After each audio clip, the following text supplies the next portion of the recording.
Bhind Etawah national highway 719 जो खतरों का हाईवे है, ये हाईवे पर सरकार और जनप्रतिनिधियों के लिए हादसा होना आम बात भले ही हो, लेकिन जब हादसा होता है उस परिवार के साथ क्या बीती है ये वह परिवार ही बता सकता है। चलिए मुद्दे पे आते हैं। फूब कस्बे में नेशनल हाईवे 719 पर एक कार सवार ने दो राहगीरों को टक्कर मार दी, जिससे दोनों की हालत गंभीर हो गई। दोनों को जिला अस्पताल में भेज दिया गया है।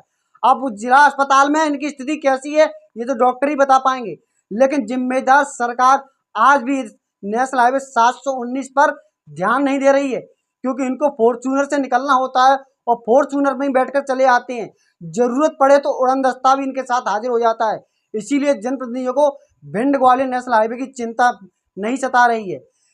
नेशनल हाईवे 719 पर फूब कस्बे में तेज रफ्तार से कार आती है और सब्जी मंडी पर एक मानसरोवर सब्जी ले रहे थे, अचानक पीछे से टक्कर मार देती है, जिसके बाद गंभीर अवस्था में घायल होकर गिर जाते हैं।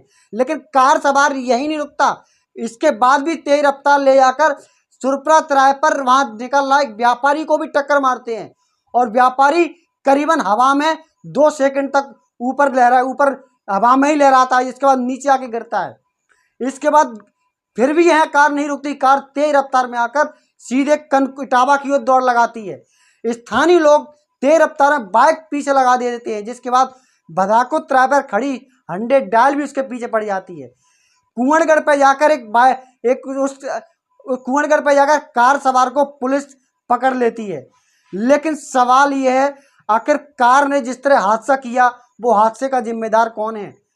लापरवाही से चलाते हुए कार सवार को तो पुलिस ने गिरफ्तार कर लिया, लेकिन जिस परिवार के साथ हादसा हुआ उसकी आर्थिक स्थिति से जूझ रहा है, वह परिवार के साथ क्या बीत रही होगी।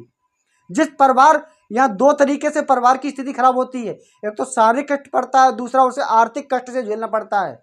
लेकिन सरकार में बैठे इन जनप्रतिनिधियों के कानों में कतई रहम की भीख नहीं आती। इसी वजह से भिंड इटावा ग्वालियर नेशनल हाईवे 719 हादसों का हाईवे है। ये 15 फुट चौड़ा हाईवे लोगों की लगातार जाने ले रहा है, लेकिन इन जनप्रतिनिधियों ने एक भी बार इस मुद्दे को नहीं उठाया है। फिलहाल इन दोनों को जिला अस्पताल में रेफर कर दिया गया है और हालत इनकी अभी स्थिति ठीक नहीं बताई जा रही है। लेकिन भगवान से यही दुआ करेंगे ये हादसे के शिकार हुए लोग जल्दी खतरे से बाहर आ जाएं और उनका स्वास्थ्य को लाभ भी मिल जाए, क्योंकि इनकी चिंता करने वाले यहाँ वोट लेने वाले जनप्रतिनिधि भी इनकी चिंता नहीं करने आएंगे। दोस्तों, भिंड इटावा नेशनल हाईवे 719 को आखिर 4 लाइन बनना ही चाहिए। अगर ये नहीं बनी तो वाहनों की तादाद इतनी बढ़ती जाएगी कि आप लोग वाहनों से निकलना भी डरने लगेंगे। इसीलिए चलिए इस खबर को पूरे विस्तार से पहले सुनते हैं।